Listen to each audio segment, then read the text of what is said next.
Now let's talk about a very, I would call it a sweet story at this point, where it's DJ Krowbar and his wife. Now, a few months ago, they actually disclosed to the public that his wife was going through a very trying time. She was facing kidney failure and she needed a transplant. And for that to happen, they actually needed to raise funds and so forth. And people really came through for them, like upwards of 5 million, just contributing and making sure she's okay. Fast forward, you know, she goes through the treatments and everything. I think she actually got a donor. I'm not quite sure. Yes. And she's okay now. She's a picture of health. She looks very beautiful right now. But now she's talking about the toll that her illness had on her family, more specifically her children. Now, it's one thing for you to be sick and to be going through the motions and to be going to hospital, in and out of hospitals, and you're just trying your best to get better. And you're praying to God, please, God, help me get better.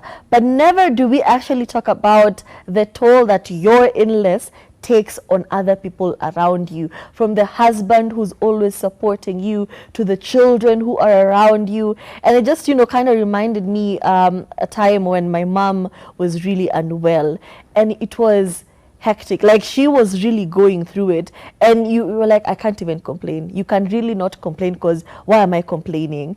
And just the effort it would take huge sacrifices from everyone around you. You come from work really quickly, you come and relieve the next person. It took a community for her to actually get better, and things were okay now. But I remember the toll it took on us, especially, you know, her husband. He was going through it, because when it gets to a point where you have to actually help somebody go like to the bathroom, and sometimes like they don't want to tell you because they feel like they're bothering you, and they try to do it yourself. So it's a lot of emotions are going on as everything is happening. And she says because of this, she actually had to get her children into therapy, because she recognized that even though she was going through it, the people around her were also going through it. And she says it was a very hard time for them, and they feared that they would lose me. They would constantly ask my husband, but he could not ask me when I got a donor. When we told them that they have a special love for my sister, okay, fast forward, she got a kidney from her sister, but she says that therapy was the most important part for them. But also, she said, I knew my husband loved me, because through this journey, I realized that he kept his promise, for better or for worse. She had a great support system around her, and I'm just happy for her. To be entirely honest, I think we we very quickly dispelled the for better for worse, because most people are very quick to say for better for worse, but the implications of that are insanity. Of course, if it's abuse or cheating or infidelity, I think that's grounds for anyone to leave their marriage. But sickness and health, in sickness and in health, my goodness, I feel like that's the biggest one. I remember a time when we'd gone to, actually every time I take my husband to hospital, because he barely ever gets sick, and when he gets sick, he's sick. So like I remember 2 weeks ago, he just had, like, he was just sick, you know, and I'm like, hey, yo, let's just go to hospital and see what's up. And I remember going into the hospital, I'm like, I don't think he's doing too well, because he was like, yeah, I'm okay, I'm just a bit tired. I'm like, dude, you don't look okay. So quickly called the nurses, and I'm like, I don't think my husband is doing too well, please, can you check up on him?